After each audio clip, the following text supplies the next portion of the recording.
स्वागत है आप सभी का फिर से Vijay Singh study group channel में। मैं विजय सिंह और फ्रेंड्स लक्ष्मीकांत की पॉलिटी सीरीज अपनी कंटिन्यू है। पिछले लेक्चर में हमने जो है चर्चा की थी साधारण विधेयक के बारे में। मैंने आपको बताया साधारण विधेयक और धन विधेयक जो है क्या क्या होते हैं, इन सभी के बारे में हमने जो है विस्तृत रूप से चर्चा की। इसके बाद मैंने वित्त विधेयक के बारे में भी आपको बताया। और मित्रों, जो आज हम चर्चा करने वाले हैं वो करेंगे कि जो सदनों की जो दो संयुक्त बैठक की जाती है, यानी अगर कोई बिल मान लीजिए सदन में आया और एक सदन ने तो पास कर दिया था, लेकिन दूसरे सदन ने जो इस बिल को जो है पास नहीं किया, यानी वो जो है उस बिल को पास करने में जो है कोई देरी कर रहा है, तो उस परिस्थिति में जो हम जो संयुक्त बैठक बुलाते हैं ना, तो उसी संयुक्त बैठक की आज हम विस्तृत रूप से चर्चा करेंगे।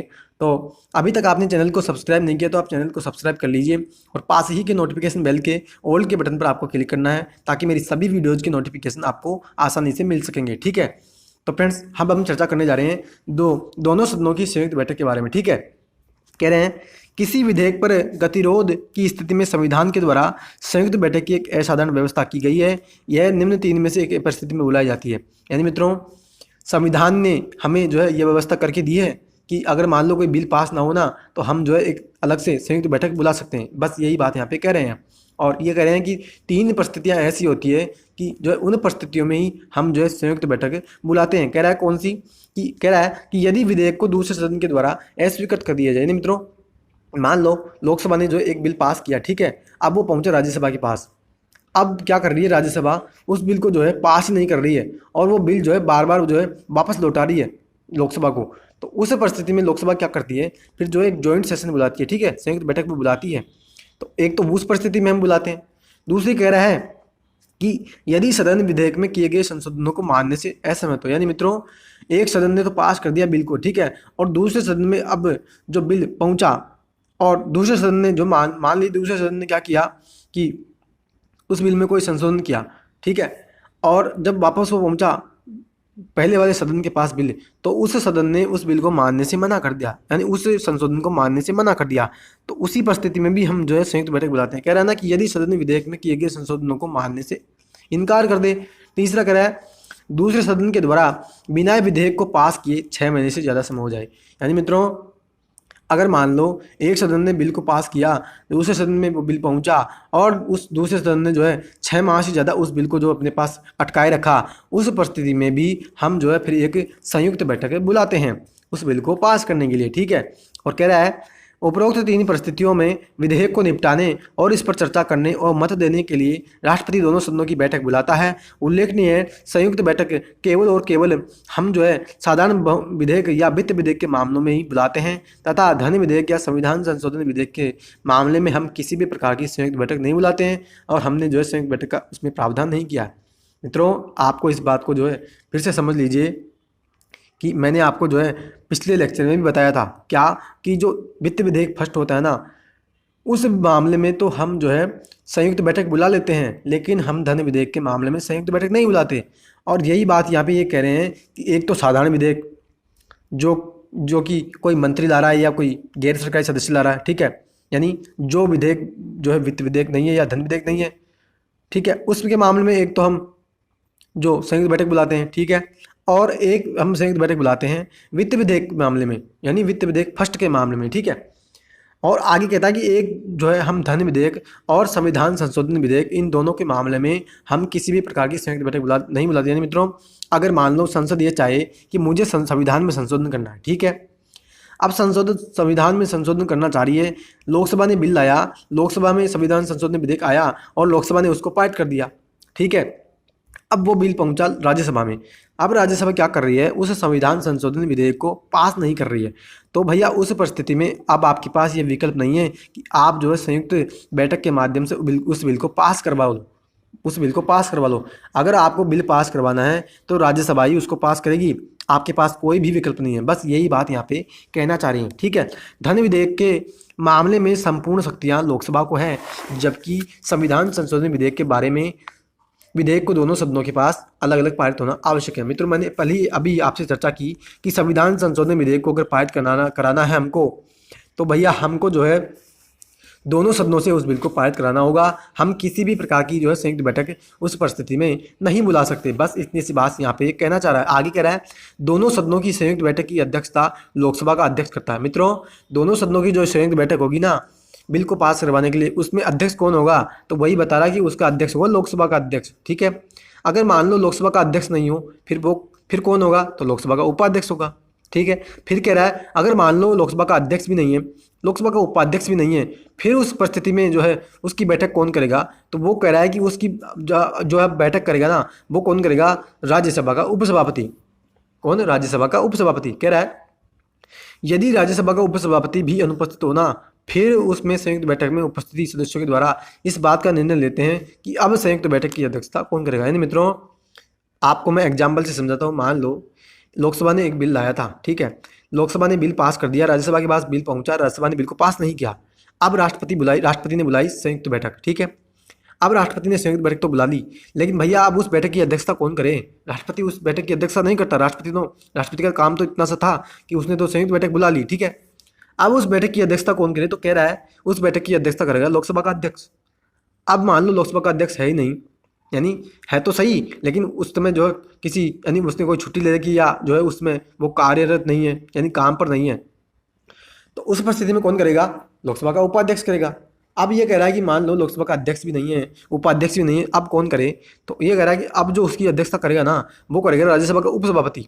ठीक है, फिर आगे ये कहता है कि अगर मान लो लोकसभा का अध्यक्ष भी नहीं है, उपाध्यक्ष भी नहीं है, राज्यसभा का उपसभापति भी नहीं है, तो फिर हम इस बात का निर्णय लेते हैं बैठक में कि अब भैया हम जो है किसको अध्यक्ष बनाएं इस बैठक का। ठीक है, बस ये बात यहाँ पे कह रहे हैं। और आगे ये भी बात कहते हैं कि राज्यसभा का जो सभापति होता है ना, आपके मन में एक विचार जो है, यानी आपके मन में प्रश्न जरूर उठा होगा कि राज्यसभा का सभापति का यहाँ जो है संदर्भ नहीं है, यानी राज्यसभा के सभापति ने उस बैठक की अध्यक्षता नहीं की। और मित्रों, आपको मैं बता दूं कि राज्यसभा का सभापति उस बैठक की अध्यक्षता इसलिए नहीं करता क्योंकि वो राज्यसभा का सभापति तो जो होता है ना, वो तो राज्यसभा का सदस्य ही नहीं होता, वो तो उपराष्ट्रपति होता है। इस कारण से वो उस बैठक की अध्यक्षता नहीं करता। आप इस बात को समझिए। ठीक है, और राज्यसभा का जो उपसभापति होता है ना, उसको हमने जो है अध्यक्ष इसलिए बनाया क्योंकि वो तो जो भैया राज्यसभा का सदस्य होता है, तभी तो हमने उसको उपाध्यक्ष बनाया। तो इस कारण से हम जो उसको अध्यक्षता सौंप सकते हैं।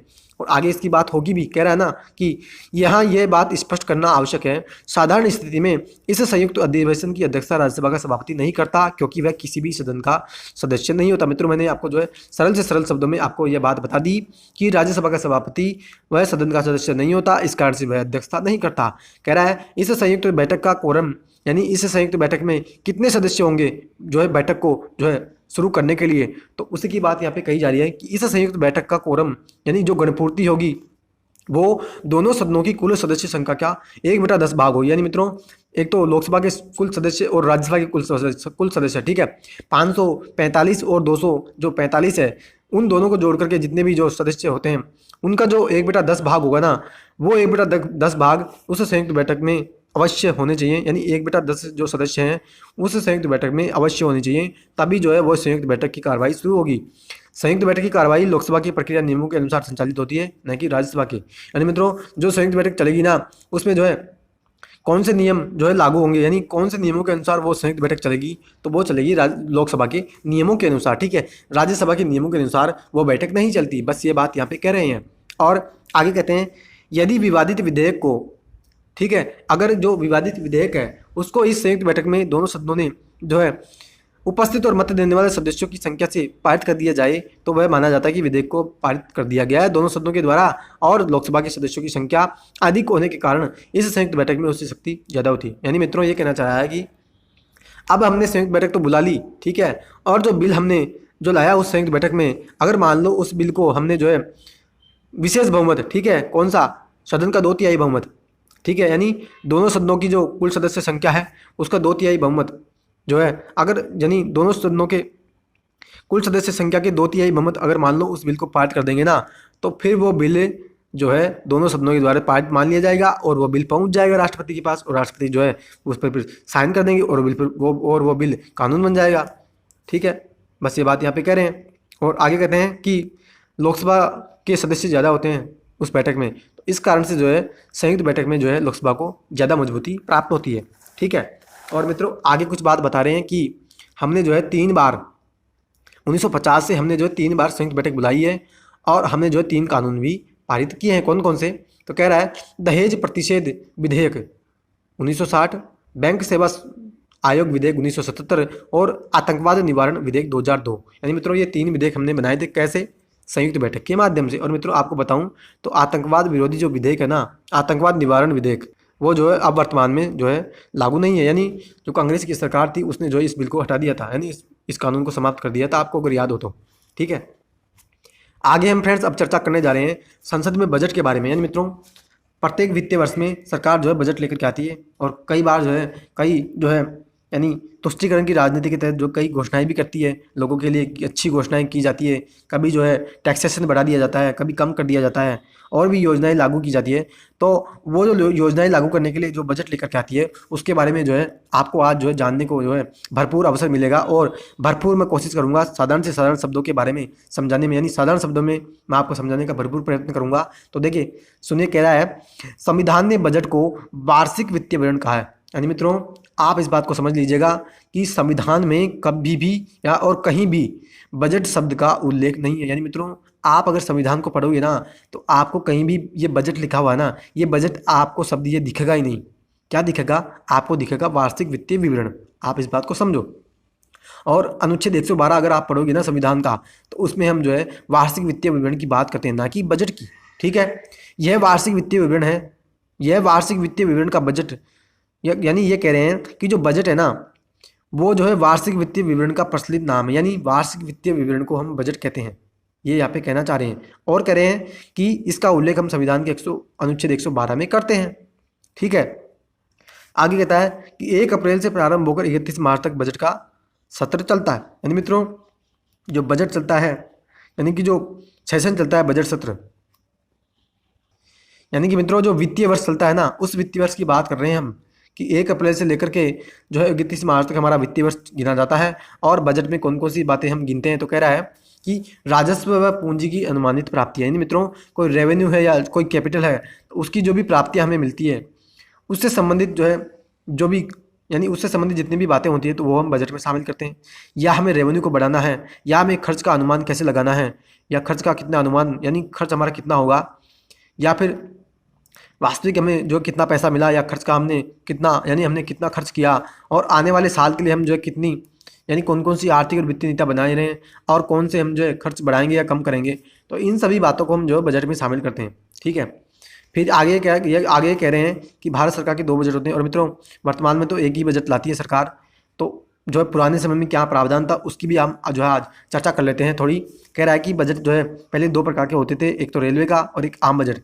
फिर कहता था कि जो पहले बजट में सिर्फ रेलवे मंत्रालय का आय व्यय शामिल है, यानी रेलवे बजट में, यानी कि रेलवे जो बजट था ना वो केवल और केवल रेलवे के लिए लाया जाता था। और आम बजट जो होता था वो भारत सरकार के सभी के लिए लाया जाता था, यानी रेलवे के अलावा जितने भी मंत्रालय हैं उसके लिए हम जो है आम बजट लेकर के आते थे। और फिर ये कह रहा है कि रेलवे बजट को हमने जो है आम बजट से एक वर्ष समिति की सिफारिश पर 1921 में पृथक किया था। यानी मित्रों जो आज है ना, यानी कि आज क्या प्रावधान है, आज सरकार लाती है केवल एक बजट, आम बजट। और मित्रों ये बात ये कह रहे हैं कि पहले भी एक ही बजट लाती थी सरकार। आप इस बात को समझो, पहले भी सरकार एक ही बजट लाती थी 1921 से पहले, जैसे आज लाती है। लेकिन 1921 में क्या हुआ कि एक वर्ष समिति गठित हुई थी। ठीक है, और एक वर्ष समिति ने क्या कहा कि भैया आप जो है अलग से लाओ रेलवे के लिए एक बजट। तो उस कारण से जो है फिर 1921 के बाद से रेलवे बजट जो है अलग से आने लगा था। ठीक है, और आज वर्तमान में आप देखें तो रेलवे बजट जो है वर्तमान में नहीं आता। आज तो हम एक ही बजट लाते हैं, आम बजट, और उसी में रेलवे के लिए जो भी प्रावधान हमें करने हैं हम उसमें कर देते हैं। और आगे कहते हैं अगस्त 2016 में केंद्र सरकार ने रेलवे बजट को केंद्रीय बजट में शामिल करने का निश्चय किया, और इस उद्देश्य से वित्त मंत्रालय ने एक 5 सदस्यीय समिति का गठन भी किया था। मित्रों फिर ये कह रहे हैं कि 1921 में तो हमने रेलवे बजट को अलग किया था आम बजट से, लेकिन 2016 में फिर जो है जो बीजेपी की सरकार है उसने क्या किया कि जो है रेलवे बजट को भी मिला दिया आम बजट में ही, और अब जो है हम एक ही बजट प्रस्तुत करते हैं। ठीक है, आगे हम बात करेंगे फ्रेंड्स संवैधानिक उपबंधों के बारे में। यानी यहाँ हम जो बात करेंगे वो क्या करेंगे कि संविधान में बजट के संबंध में हमने क्या क्या उपबंध किए हैं, तो उन सभी की हम जो विस्तृत रूप से यहाँ चर्चा करेंगे। तो फ्रेंड्स क्या करा है कि संविधान में बजट के क्रियान्वयन को लेकर हमने कुछ व्यवस्थाएं की है। कौन कौन सी? कि राष्ट्रपति इसे हर वित्त वर्ष में संसद के दोनों सदनों में पेश करवाता है। यानी जो बजट हम लाते हैं उस बजट को राष्ट्रपति प्रत्येक वित्त वर्ष जब शुरू होता है तो दोनों सदनों में वो बजट जो है प्रस्तुत किया जाता है। ठीक है। फिर बिना राष्ट्रपति की सिफारिश के कोई हम अनुदान की मांग नहीं करते। यानी मित्रों, हमें अगर कोई पैसा मांगना है ना, हमें यानी सरकार ये चाहे कि मुझे जो है इतना पैसा चाहिए काम करवाने के लिए, तो आपको जो है पहले राष्ट्रपति से जो है सहमति लेनी होगी। फिर कह रहा है समेकित विधि निर्मित विनियोग के भारत की संचित निधि से कोई धन नहीं निकाला जाएगा। यानी मित्रों, जो विधि हमने बनाई है कि हम जो है संचित निधि से कैसा पैसा निकालेंगे, कैसे हम संचित निधि से कैसे पैसा निकालते हैं, हम जो बजट के माध्यम से तो ये पैसा निकालते हैं, तभी तो सरकार बजट लाती है। वरना बजट लाने की सरकार को क्या दिक्कत है? बजट इसलिए लाती है ना कि हम जो है संचित निधि से पैसा निकाल सकें, और जितनी भी हम योजनाएं चला रहे हैं या जितना भी हमें काम करना है, तो उस काम को हम जो शुरू करेंगे तभी तो हम बजट लेकर के आते हैं। वरना सरकार को कोई आवश्यकता नहीं है बजट लाने की। ठीक है। तो ये कह रहा है कि जो हमने जो है विधि बनाई, यानी हमने जो प्रक्रिया बनाई है ना पैसा निकालने की संचित निधि से, उसी प्रक्रिया से भैया आप संचित निधि से पैसा निकाल सकते हो। और कैसे? बजट के माध्यम से। फिर आगे कहते हैं बिना राष्ट्रपति की संस्तुति के कर निर्धारण वाला कोई विधेयक संसद में पुरस्तावित नहीं होगा। इस तरह के किसी विधेयक को राज्यसभा में पुरस्तावित नहीं किया जा सकता। यानी मित्रों, ये कह रहा है कि अगर मान लो संसद ये चाहे कि मुझे जो है इस वित्तीय वर्ष में जो है टैक्स लगाना है, कोई नया टैक्स लगाना है, तो वो जो टैक्स लगाएगी ना सरकार, उसको जो है पहले आपको राष्ट्रपति से सहमति लेनी होगी। ठीक है। और आगे कहता है कि जो भी हमें टैक्स लगाना है, और टैक्स लगाने के हम जो भी बिल लेकर के आएंगे, वो बिल हम जो केवल और केवल लोकसभा में ही लेकर के आएंगे, हम राज्यसभा में उसको नहीं लेकर के आ सकते। फिर विधि प्राधिकृत के सिवाय किसी कर की उगाही या संग्रहण नहीं किया जाएगा। यानी मित्रों, कानून की जो प्रक्रिया है उसके सिवाय हम जो है किसी भी कर की उगाही नहीं कर सकते, और संसद किसी कर को कम या समाप्त कर सकती है और इसे बढ़ा नहीं सकती। यानी मित्रों, संसद जो है किसी भी टैक्स तो होगा ना उसको कम तो कर सकती है और समाप्त भी कर सकती है, लेकिन उसको जो है बढ़ा नहीं सकती। फिर आगे कहते हैं कि संविधान में संसद के दोनों सदनों की बजट के संदर्भ में जो संबंधित भूमिका को जो निम्न मामलों से हम समझ सकते हैं। कैसे? कि धन विधेयक या वित्त विधेयक को राज्यसभा में पुरस्तावित नहीं किया जा सकता, इसे केवल लोकसभा में लाया जाता है। मित्रों, मैंने पहले भी आपसे चर्चा की थी पिछले लेक्चर्स में कि धन विधेयक और वित्त विधेयक को राज्यसभा में हम नहीं ला सकते, हम जो है इसे केवल लोकसभा में लाते हैं। ठीक है।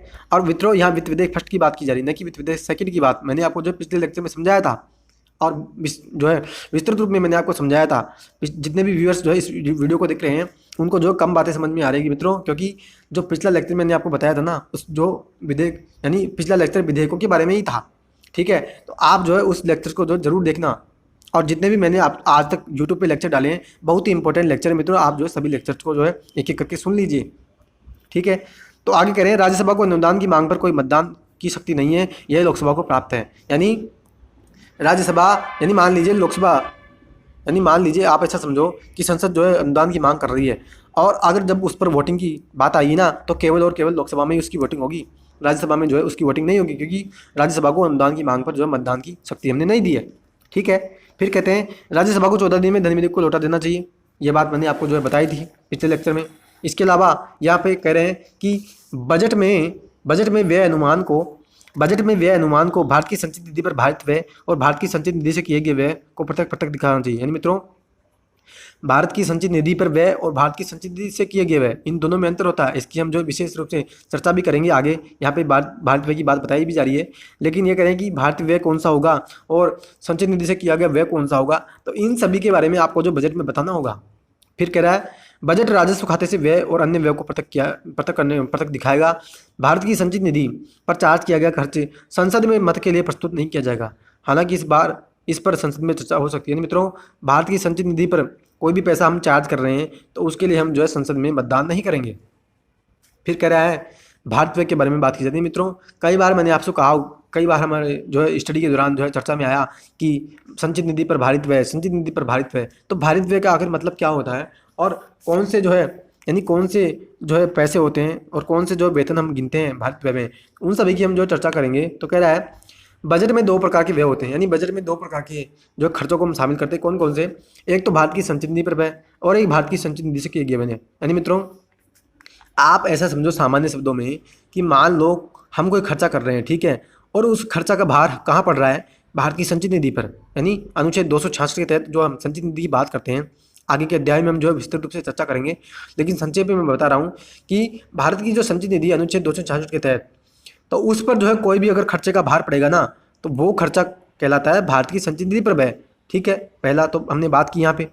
दूसरी आपको मैं बताऊँ कि अगर मान लो कि हमने जो कोई खर्चा किया, ठीक है, और वो खर्चा हमने कहाँ से किया? संचित निधि से किया, तो वो जो खर्चा हमने किया ना, तो वो हमने किया संचित निधि से। तो वो उसी की बात ये करें कि वो खर्चा भारत की संचित निधि से किया गया, व्यय में गिना जाएगा। कह रहा है ना कि भारत की संचित निधि पर किया गया, भारत की संचित निधि पर भारित व्यय, यानी भारत की संचित निधि पर उस पैसे का भार पड़ा है। पहली बात तो यहाँ पे ये की जा रही है। और भारत की संचित निधि से किया गया, यानी भारत की संचित निधि से हमने पैसा खर्च किया है। ठीक है, तो मैंने आपको समझाई सरल शब्दों में दोनों बातों को। फिर कह रहा है भारित व्यय को संबंध में सदन में मतदान नहीं होता और केवल चर्चा होती है। अभी हमने यहाँ पे चर्चा भी की थी कि भारित व्यय के मामले में सदन में कोई मतदान नहीं होता, केवल हम चर्चा कर सकते हैं। और यहाँ पे कह रहे हैं कि कौन कौन से जो हम भारत व्यय गिने, यानी कौन कौन से व्ययों को, कौन कौन से खर्चों को हम भारत व्यय में गिनते हैं। तो कह रहा है राष्ट्रपति, यानी आप ऐसा समझना, राष्ट्रपति को कोई हम वेतन देंगे तो वो हम गिनेंगे, उपराष्ट्रपति, लोकसभा अध्यक्ष, राज्यसभा का उपसभापति, उच्चतम न्यायालय के न्यायाधीशों को पेंशन, हाईकोर्ट के न्यायाधीशों को पेंशन, चीज ठीक है। केग के जो, यानी केग यानी जो भारत के नियंत्रक और महालेखा परीक्षक जो होते हैं उनका वेतन भत्ता, यूपीएससी का अध्यक्ष, सुप्रीम कोर्ट या जो केग है उनके कार्यालय के, या यूपीएससी के जो कार्यालय के जो सदस्य होते हैं उनके वेतन भत्ते। ठीक है, ये सभी बातें जो होती है ना मित्रों, ये सभी बातें हम गिनते हैं कहाँ पे, भारित व्यय में। किस में? भारत की संचित निधि पर जो भारित व्यय है उस पर हम गिनते हैं, यानी कि इनका भार पड़ रहा है कहाँ पर, हमारी भारत की संचित निधि पर, इसीलिए हम इनको भारित व्यय कहते हैं। तो ठीक है फ्रेंड्स, तो फ्रेंड्स ये हमने चर्चा की एक सामान्य चर्चा बजट के बारे में। और फ्रेंड्स अब हम चर्चा जो करेंगे ना, वो करेंगे बजट कैसे पारित होगा। ठीक है, तो देखिए बजट जो है 6 स्तरों से पूछा जाता है, यानी बजट को पारित करने के लिए हम जो 6 चरणों में उसको देखते हैं, कौन कौन से बजट का प्रस्तुतिकरण। यानी यहाँ पे ये बात की जाती है रेल बजट आम बजट से पहले पेश किया जाता था। यानी मित्रों पहले की बात बताई जा रही है कि रेलवे बजट जब आता था ना पहले, तो पहले रेलवे बजट आता था, फिर बाद में जो है सरकार आम बजट लेकर के आती थी। तो वर्तमान में तो हम एक ही बजट लाते हैं, तो ये बात फिर जो है आज के स्थिति में, यानी आज के समय में लागू नहीं होती। तो कह रहा है आम बजट की हम यहाँ पर चर्चा करेंगे कि आम बजट को प्रस्तुत करते समय वित्त मंत्री सदन में भाषण देता है, उसे हम बजट भाषण कहते हैं। यानी मित्रों जब आपने बजट का, यानी बजट जब प्रस्तुत किया जाता है तो आपने जो भाषण सुना होगा वित्त मंत्री का, तो उसी की यहाँ पे चर्चा कर रहे हैं कि जो वित्त मंत्री जो भाषण देता है ना उस समय, उसको हम बजट भाषण कहते हैं। और लोकसभा में भाषण के अंत में मंत्री बजट प्रस्तुत करता है, यानी भाषण देने के बाद लोकसभा में मंत्री जो है, यानी वित्त मंत्री जो होता है वो बजट भी प्रस्तुत करता है। राज्यसभा में इसे बाद में पेश करते हैं। राज्यसभा को अनुदान की मांग पर कटौती का कोई अधिकार नहीं है। मित्रों जो है हमने पहले भी चर्चा की थी, अभी भी जो संवैधानिक उपबंध के बारे में मैंने आपको बताया कि राज्यसभा जो होती है ना, वो अनुदान की मांग पर जो कोई, यानी अनुदान की मांग पर न तो मतदान कर सकती है और न ही जो है अनुदान की मांगों पर कोई कटौती कर सकती है। और मित्रों जो, यानी आप ऐसा समझना पहले जो है बजट लाया जाता है कहाँ पे, लोकसभा में, और फिर जाता है बाद में राज्यसभा में। तो ठीक है, पहला हमारा चरण पूरा हुआ, फिर हम करते हैं आम बहस। यानी कह रहा है साधारण बजट को प्रस्तुत करने की तिथि के कुछ दिन बाद एक बजट पर आम बहस चलती है। दोनों सदन इस पर 3 से 4 दिन तक बहस करते हैं और इस चरण में लोकसभा इसके पूरे आंशिक भाग पर चर्चा करती है। इससे संबंधित प्रश्नों को उठाया जाता है। बहस के अंत में वित्त मंत्री को अधिकार है कि वह उनका जवाब दे। यानी मित्रों आप ऐसा समझना कि पहले तो हम जो है यानी पहले तो वित्त मंत्री ने बजट लाया और बजट भाषण दिया लोकसभा में। ठीक है, अब बजट भाषण दे दिया, जो है बजट जो था वो प्रस्तुत भी कर दिया। अब क्या होगा कि बजट तो प्रस्तुत कर दिया, लेकिन बजट प्रस्तुत करने के बाद जो है क्या होगा कि 3 से 4 दिन तक हम जो है उस बजट पर बहस करेंगे। ठीक है, दोनों सदनों में बजट पर बहस होगी, एक एक जो है खंड पर उसकी चर्चा होगी। ठीक है, और चर्चा होने के बाद जो है जो भी प्रश्न निकल करके आएंगे उन प्रश्नों का उत्तर देंगे कौन, जो भारत के वित्त मंत्री है। ठीक है, फिर जो है तीसरा चरण हम कहाँ पूरा करेंगे, तो विभागीय समितियों के द्वारा उसकी जांच होगी। यानी बजट पर आम बहस पूरी होने के बाद सदन 3 या 4 हफ्तों के लिए स्थगित हो जाएगा और इस अंतराल के दौरान सदन की स्थायी समितियां अनुदान की मांग पर जो है गहन रूप से जो है पड़ताल करती है, रिपोर्ट तैयार करती है और रिपोर्टों को दोनों सदनों को भेजती है। मित्रों ये कहना चाह रहे हैं कि हमने जो है बजट लाया और बजट को जो है हमने जो दूसरा चरण हमने पूरा कर लिया, यानी हमने जो है उसके बजट पर चर्चा कर ली। तो बजट चर्चा होने के बाद जो बजट चर्चा हुई उसके बाद जो है बजट कहाँ जाता है कि उसके बाद तो क्या है कि जो बजट का सत्र है, ठीक है, वो बजट सत्र जो है पूरा हो जाता है और जो बजट हमने लाया था ना उस पर जो है विभाग की समिति होती है। यानी जिस भी विभाग से संबंधित जो है हम जो, यानी जिस भी, यानी कि जो बजट हमने लाया और उस बजट में जो प्रावधान हमने किया था किसी विभाग से संबंधित, तो उस विभाग की जो समिति है वो विभाग की समितियां उस बजट पर चर्चा करती है। ठीक है, रिपोर्ट तैयार करती है और रिपोर्ट को तैयार करने के बाद दोनों सदनों को वो रिपोर्ट भेजी जाती है। बस फिर चौथा चरण हम कैसे पूरा करेंगे, कह रहा है अनुदान की मांग पर मतदान। यानी चौथे चरण में अनुदान, यानी जो पैसा हम मांग रहे हैं उस पैसे पर जो है मतदान होगा। तो कैसे, विभागीय स्थायी समितियों के आलोक में लोकसभा में अनुदान की मांगों के लिए मतदान होता है। मांगे मंत्रालय द्वारा प्रस्तुत की जाती है, यानी विभागीय समितियां के संदर्भ में जो है लोकसभा में फिर अनुदान की मांग पर जो है मतदान होगा। फिर कहता है इस संदर्भ में हम 2 बातें उल्लेखनीय की, एक अनुदान के लिए मतदान की लोकसभा की विशेष शक्ति है जो कि राज्यसभा के पास नहीं। मित्रों अभी मैंने आपको जो 3 बार तो बता दिया कि अनुदान पर राज्यसभा मतदान नहीं करेगी। आप इस बात को समझना, और ना ही वो जो है कटौती कर सकती है अनुदान में। ठीक है, ये तो जो है लोकसभा के पास ही हमने विशेष शक्ति दी है। दूसरी, राज्यसभा को मतदान का अधिकार बजट के मताधिकार वाले हिस्से पर ही होता है। इससे भारत की संचित निधि पर भारत व्यय शामिल नहीं होती। यानी मित्रों, राज्यसभा को अगर मतदान करना होगा, यानी राज्यसभा जो वोटिंग करेगी ना, वो केवल और केवल किस पर वोटिंग करेगी? जिस पर हमने जो है उसको जो अधिकार दिया, यानी जिस पर बजट, यानी बजट के जिस हिस्से पर हमने अधिकार दिया है राज्यसभा को वोटिंग करने का, केवल उस पर ही वो वोटिंग कर सकती है। ठीक है। और मित्रों, चौथे चरण में जो अनुदान की जो मांग हम कर रहे थे, उसमें जो हम अनुदान की मांगों को कटौती करने के लिए कौन कौन से प्रस्ताव लेकर के आएंगे, तो उस संदर्भ में यह चर्चा की जाएगी। नीति कटौती प्रस्ताव, यानी नीति कटौती प्रस्ताव हम लेकर के आने हैं अनुदान की मांग में कटौती करने के लिए। तो उसके संदर्भ में कहते हैं कि इसमें ये कहा जाता है कि हम जो है मांग की राशि को 1 रुपये कर देंगे। ठीक है। आगे आर्थिक कटौती प्रस्ताव में क्या कहा जाता है कि मांग की राशि को हम जो है एक निश्चित सीमा तक कम करेंगे। तीसरी, हम जो कटौती प्रस्ताव लेकर के आएंगे सांकेतिक कटौती प्रस्ताव, उसमें हम क्या कहते हैं, मांग की राशि को हम 100 रुपये की कम करेंगे। ठीक है। तो फ्रेंड्स, ये हमारे 4 चरण पूरे हुए बजट को पारित करने के लिए। और मित्रों, अब हम जो चर्चा करेंगे ना, वो करेंगे 5वें भाग में। कैसे? कि विनियोग विधेयक का पारित होना, यानी जो विधेयक हम लेकर के आए थे, बजट जो हम लेकर के आए थे उस पैसा निकालने के लिए, तो वो विधेयक हम पारित करेंगे। कैसे? संविधान में व्यवस्था की गई है कि भारत की संचित निधि से विधि सम्मत विनियोग के सिवाय धन की निकासी नहीं होगी। तदनुसार भारत की निधि से विनियोग के लिए एक विनियोग विधेयक स्थापित किया जाता है, ताकि धन को हम निम्न आवश्यकताओं को पूरा करने के लिए प्रयुक्त करें। यानी मित्रों, हम जो है एक बिल लेकर के आए, कौन सा? बजट। और हम बजट को पारित करेंगे ना, तो बजट जब पारित हुआ उसके बाद बजट को पारित करेंगे ना, यही जो 4 चरण हमने पूरे कर लिए, उस 4 चरण के बाद हम जो है बजट को पारित करते हैं। तो उसके लिए जो हम विनियोग विधेयक जो लेकर के आते हैं ना, उसको हम पारित कर देंगे।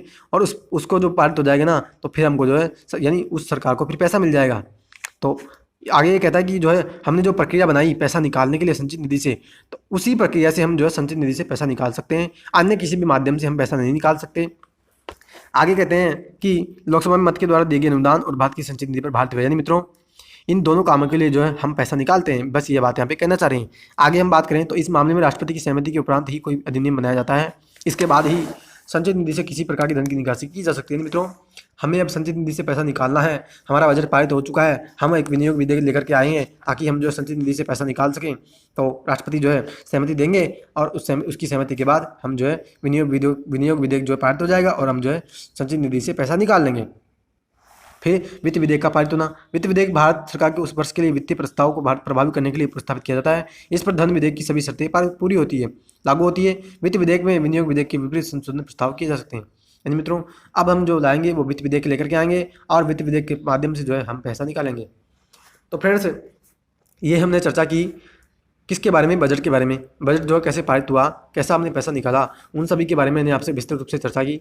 अब हम जो अनुदान के बारे में चर्चा करें, यानी अनुदान की मांग में अनुदान की जो मांग की जाती है सदन के द्वारा, उन सभी के बारे में चर्चा कर रहे हैं कि अनुपूरक मतदान, यानी इसे संसद के द्वारा तब स्वीकृत किया जाता है जब किसी विशेष सेवा हेतु विनियोग अधिनियम के द्वारा पारित राशि उस वर्ष चालू वित्तीय वर्ष में अपर्याप्त पाई। यानी मित्रों, मान लीजिए संसद ने जो है पैसा मांगा था और संसद ने किसी विशेष सेवा के लिए पैसा मांगा और उस विशेष सेवा के लिए पैसा जो है कम पड़ गया, तो फिर संसद ले आएगी क्या? अनुपूरक अनुदान, और उसके माध्यम से पैसा मांगेगी। ठीक है। अतिरिक्त अनुदान, यह सदन यानी यह अनुपूरक यह जो अतिरिक्त अनुदान है, यह सदन जो है तब लेकर के आएगा कब? जब उस वर्ष में बजट में किसी नई सेवा के संबंध में जो है पैसा परिकल्पित न किया गया हो। यानी हमने जब बजट लेकर के आए थे तो हमने जो है किसी विशेष सेवा के लिए हमने जो है पैसा अलोकेट नहीं किया था, लेकिन जब हमारा वित्तीय वर्ष चल रहा था तो हमने जो कोई अलग से सेवा बना दी और हमने उस सेवा के लिए पैसा, हमें उसके लिए ज़रूरत है तो हम उसके लिए लेकर के आएंगे अतिरिक्त अनुदान। फिर अधिक अनुदान क्या है कि इस प्रकार की मांग तब रखी जाएगी जब उस वर्ष के बजट में उस सेवा के लिए निर्धारित रकम से ज़्यादा रकम खर्च हो जाए। यानी किसी वित्तीय वर्ष में जो है हमने जो है बजट लेकर के आए थे और उसमें जो किसी विशेष सेवा के लिए हमने जो पैसा अलोकेट किया वो पैसा हमारा कम पड़ गया, तो हम जो फिर ज़्यादा पैसा की मांग कर रहे हैं, उसके लिए हम अधिक अनुदान लेकर के आते हैं। प्रत्यानुदान, कि जब किसी सेवा या मद के लिए आकस्मिक रूप से धन की अत्यधिक तुरंत आवश्यकता हो, उसके लिए हम जो है प्रत्यानुदान लेकर के आते हैं। यानी मित्रों, किसी विशेष सेवा के लिए जो है हमें जो अर्जेंटली पैसा आवश्यक है उसके लिए हम प्रत्यानुदान लेकर के आते हैं। अपवादानुदान, किसी विशेष प्रयोजन के लिए हमें पैसा मंजूर करना है, उसके लिए हम अपवादानुदान लेकर के आते हैं। सांकेतिक अनुदान, यह अनुदान तब रखी जाती है जब पहले से प्रस्तावित किसी सेवा के अतिरिक्त सेवा के लिए धन की आवश्यकता हो। यानी मित्रों, पहले से जो सेवा बताई गई थी उसके अलावा हमें किसी विशेष सेवा के लिए और भी पैसा हमें चाहिए तो हम सांकेतिक अनुदान लेकर के आते हैं। तो फ्रेंड्स, ये था हमारा आज का लेक्चर। इसमें मैंने आपको बताया कि बजट हम जो है कैसे पास करते हैं, बजट के कौन कौन से जो है यानी बजट के कौन कौन से चरण चलते हैं, और बजट के मामले में हमने संविधान में क्या उपबंध किया है। बजट शब्द का प्रयोग हमने संविधान में नहीं किया है, हमने जो किया है शब्द का प्रयोग वो किया हमने संविधान के अनुच्छेद 112 में जो है वार्षिक वित्तीय विवरण का। तो मित्रों, आज का लेक्चर आपको कैसा लगा अपनी प्रतिक्रिया आप कमेंट बॉक्स में जरूर दीजिएगा। और फ्रेंड्स, जो भी आपको जो है अगर इस लेक्चर में दिक्कत आई हो तो बार बार आप इस लेक्चर को सुन लीजिएगा, आपको जो है बात समझ में आ जाएगी। ठीक है, तो अब हम जो अध्याय में अगले में जो चर्चा करेंगे वो करेंगे भारत की निधियों के बारे में। यानी मित्रों, कई बार मैंने आपको बताया कि भारत की संचित निधि, लोकलेखा निधि, आकस्मिक निधि, यानी संचित निधि का तो हमारे बीच बार बार संदर्भ आया है। अनुच्छेद 266 की मैंने कई बार जो है आपके समक्ष चर्चा की है। तो इन तीनों निधियों के बारे में हम जो है अगले अध्याय में विस्तृत रूप से चर्चा करेंगे। तो फ्रेंड्स, तब तक के लिए हैव अ नाइस डे। जय हिंद, जय भारत, वंदे मातरम।